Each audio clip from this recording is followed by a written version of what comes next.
இடைநிறுத்தம் செய்யப்பட்ட பேருந்தை மீண்டும் இயக்குவதற்கு பல நபர்கள் முயற்சி செஞ்சாங்க. அப்படி முயற்சி செய்த நபர்களுக்கு நம்மளுடைய வாழ்த்துக்களை தெரிவிச்சுக்கிறோம். ஃபர்ஸ்ட் யார் முயற்சி செய்தாலும் அவர்களுக்கு வாழ்த்து தெரிவிக்கணும். சரி, நம்மளும் அதுல ஒரு முயற்சி செஞ்சோம்.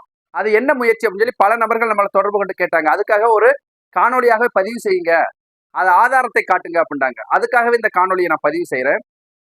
1990 காலகட்டத்தில் இருந்து, அந்த தேதி சரியாக தெரியல, நான் சின்ன வயதுல இருக்கும்போது விருதுநகர் மாவட்டம் ராஜபாளையம் பணிமனையிலிருந்து ஒரு பிஆர்சி பஸ் வந்து அப்போதைய திருநெல்வேலி மாவட்டம், இப்போதைய தென்காசி மாவட்டமா இருக்கக்கூடிய எங்களுடைய கிராமம் துரைசாமியபுரத்திற்கு அந்த இளங்கோவில்பட்டி தென்மலை வழியாக ஒரு அரசு பேருந்து இயக்கப்பட்டுச்சு. எதற்காக அப்படின்னா, இந்த துரைசாமியபுரம் கிராமத்தை சுற்றி இருக்கக்கூடிய இடையன்குளம், கீழக்கரசகுளம், மேலக்கரசகுளம், வயலி, சிவஞானபுரம் இந்த கிராம மக்கள் எல்லாருமே நேரடியாக தங்கள் விளைவிக்கக்கூடிய பொருட்களை அந்த ராஜபாளையம் மார்க்கெட்டுக்கு எட்டு போவதற்காக அந்த பஸ் இயக்கப்பட்டுச்சு.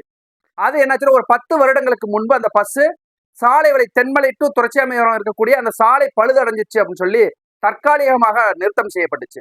நம்ம ஊருக்கு யதார்த்தமா போயிருக்கும் போது கேட்ட, இப்படி ஒரு பஸ் வந்துச்சு எங்க அப்படின்னு. அந்த பஸ் நிப்பாட்டிட்டாங்க, அதுக்கு எந்த நடவடிக்கை எடுக்கிறோம், அதை ஊர் மக்களும் சேர்ந்து நடவடிக்கை எடுக்கிறாங்க, கோரிக்கை வைக்கிறோம், அனுப்ப மாட்டேங்கிறாங்க அப்படிங்க. சரி, நம்ம வழியில ஒரு கோரிக்கை வைப்போம் அப்படின்னு சொல்லிட்டு 1/7/2021 அன்று ஒரு ஜிடிபியில வந்து பெட்டிஷன் ப்ராசஸ் போர்ட்டல்ல ஒரு மனு கொடுக்கிறோம்.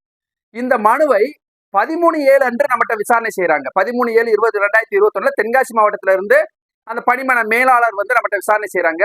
அவங்க விசாரணை செஞ்சுட்டு திரும்ப அதை என்ன முற்றாக்கம் பண்றாங்க. திரும்ப நம்ம அதை ரீஓபன் பண்றோம். ரீஓபன் பண்ண உடனே 5/8 அதை வந்து திரும்பியும் விசாரணை செய்யறாங்க. விசாரணை செஞ்சுட்டு 3/8 மற்றும் 9/9 வந்து என்ன பண்றாங்க அப்படின்னா, இது ராஜபாளையம் பணிமனையை சேர்ந்த விருதுநகர் மாவட்டம், அங்க மாற்றம் செய்யறோம், அவங்ககிட்ட இந்த பேருந்தை இயக்குவதற்கு நாங்க நடவடிக்கை எடுத்துட்டு வரோம், கட்டாயமாக இயக்கப்படும் அப்படிங்கிறாங்க. இந்த இடைப்பட்ட காலத்துல தமிழக அரசிற்கும் போக்குவரத்து துறை அமைச்சராக இருந்த அப்போதைய ராஜகண்ணப்பன் ஐயா அவர்களுக்கும் நம்ம என்ன பண்றோம், மின்னஞ்சல் மூலமாக 6/7/2021 மற்றும் 19/11/2021 மற்றும் 14/7/2021 ஒரு புகார் மனுக்கள் இருக்கிறோம்.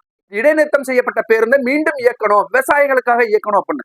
அப்படிப்பட்ட புகார் மனுவை விசாரணை செஞ்சுட்டு அந்த கோரிக்கை மனுவை விசாரணை செஞ்சு நம்ம வீட்டுக்கே ஒரு லெட்டர் அனுப்புறாங்க.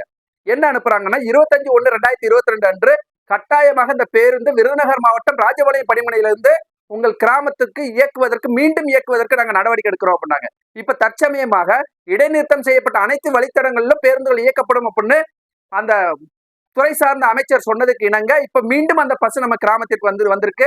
அதனால் யார் முயற்சி செய்தாலும் அதற்கு நம்மளுடைய வாழ்த்துக்களையும் நன்றிகளையும் தெரிவித்துக் கொள்கிறோம். நன்றி.